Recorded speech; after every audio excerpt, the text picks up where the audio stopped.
Sous-titres disponibles en français et en anglais. Subtitles available in English and French. Hi folks, welcome to Home Run Sebi.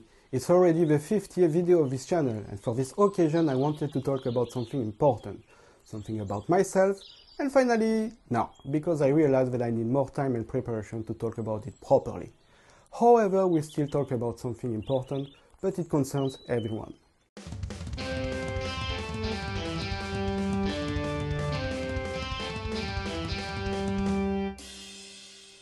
Today I won't talk about baseball, but rather about my hair. And you might be wondering, why? Well, because it can be relevant to both the world of baseball and the world in general. I will give you a bit of context. A few years ago I lost my parents. My mother had been ill for a long time, and unfortunately I was prepared for her loss for some time. But what blindsided me was my father's sudden illness. It was the first time in my life that I saw him sick, or perhaps he did well. It happened during Christmas time. He was diagnosed with an advanced stage cancer.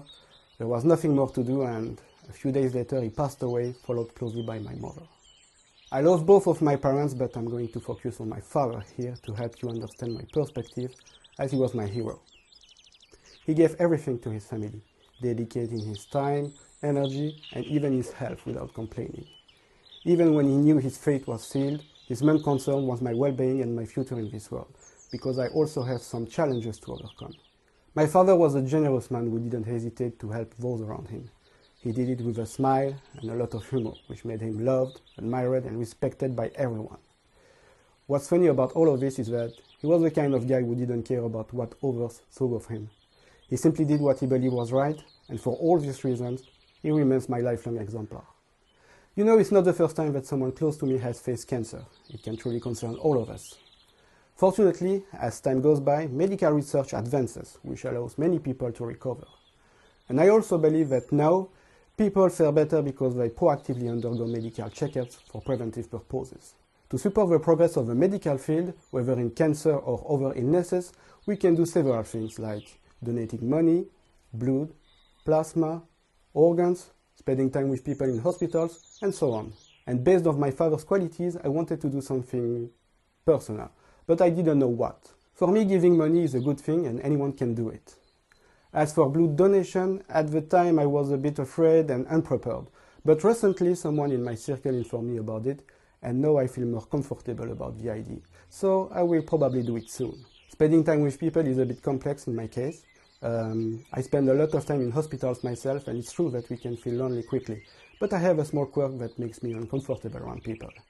I may seem at ease in front of a camera, but in public it's a very different story. It's very challenging. I will explain that in the video, which requires more preparation. I know that most people can stand loneliness, and dedicating time to them is really important for their morale. And their morale is precisely what I wanted to focus on, because for me it seems to be a more concrete form of help. You see, when you are sick, like when you have cancer, doctors take care of your body, but they don't really address your mental well-being. And I'm not a psychologist, but for me it seems that taking care of a mental well-being, providing emotional support, can also help patients overcome the challenges of the illness. Thus it's crucial to surround the sick with care, offering them hope, strength, and positivity to alleviate their burden and enhance their prospects of recovery. I read somewhere that people who lose their hair due to treatment consider it the most painful and burdensome aspect of their illness. And I also learned that some women with cancer even consider refusing chemotherapy to avoid losing their hair, thereby putting their lives at risk. So I thought I would grow my hair and donate it to an association that makes wigs and helps people in financial difficulty to obtain wigs, thus facing the disease with more serenity in terms of self-confidence and others' perception. You can search online. There is surely a similar organization doing such things in your area. Regardless your age or gender, anyone can donate their hair. There are just a few simple rules to follow when making such a donation. Your hair must be well maintained. It should be approximately 30 to 35 centimeters long, so between 12 and 14 inches long, and it must be completely dry at the time of cutting.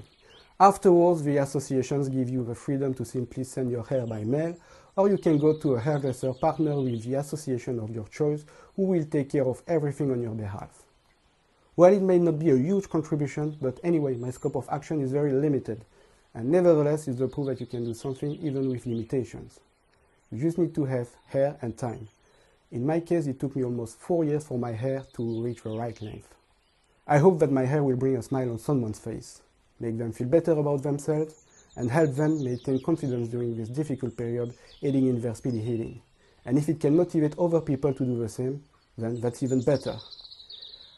Well, this was a bit more serious than usual, but I wanted to talk about it. If you have found this video useful, feel free to give it a thumbs up and share it with others. Take care of yourself and your loved ones, and see you soon.